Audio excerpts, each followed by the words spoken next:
ശബരിമല സ്വർണ്ണക്കൊള്ള കേസിൽ മുരാരി ബാബു റിമാൻഡിൽ 13-ാം തീയതി വരെ ജുഡീഷ്യൽ കസ്റ്റഡിയിൽ തുടരണം. പ്രത്യേക അന്വേഷണ സംഘം കസ്റ്റഡിയിൽ ആവശ്യപ്പെട്ടിട്ടില്ല. പ്രവീൺ പുരുഷോത്തമൻ നൽകും വിശദാംശങ്ങൾ. പ്രവീൺ, പറയൂ.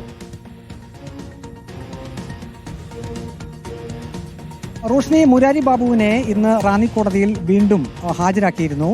4 ദിവസത്തെ ചോദ്യം ചെയ്യലിന് ശേഷമാണ് മുരാരി ബാബുവിനെ SIT ഇന്ന് റാന്നി കോടതിയിൽ ഹാജരാക്കിയത്. അതിനുശേഷം ഇപ്പോൾ നവംബർ 13 വരെ ജുഡീഷ്യൽ കസ്റ്റഡിയിൽ വിട്ടുകൊണ്ട് റാന്നി കോടതി ഉത്തരവിട്ടിട്ടുണ്ട്. അതായത് അദ്ദേഹത്തിൻ്റെ ഈ റിമാൻഡ് കാലാവധി തുടരുകയാണ്. നേരത്തെ തന്നെ റിമാൻഡ് ചെയ്തിരുന്നു. അതിനിടയിലാണ് കസ്റ്റഡി അപേക്ഷ പോലീസ് നൽകുകയും, അതായത് SIT നൽകുകയും അതിൻ്റെ അടിസ്ഥാനത്തിൽ ചോദ്യം ചെയ്യലിന് വേണ്ടിയിട്ട് തുടരന്വേഷണത്തിന് വേണ്ടിയിട്ട് ഈ മുരാരി ബാബുവിനെ SITക്ക് കസ്റ്റഡിയിൽ വിട്ടുകൊടുക്കുകയും ചെയ്തത്. അങ്ങനെ 4 ദിവസത്തെ കസ്റ്റഡി കാലാവധി പൂർത്തിയായി. അതിനുശേഷമാണ് ഇന്ന് തിരുവനന്തപുരത്ത് നിന്നും മുരാരി ബാബുവിനെയും കൊണ്ട് SIT സംഘം റാന്നി കോടതിയിലേക്ക് എത്തിയത്. അങ്ങനെ റാന്നി കോടതിയിൽ ഹാജരാക്കുകയും ഇപ്പോൾ നവംബർ 13 വരെ ആ കസ്റ്റഡി ജുഡീഷ്യൽ കസ്റ്റഡി തുടരുകയും ചെയ്യുമെന്നാണ് നമുക്ക് അറിയാൻ കഴിയുന്നത്.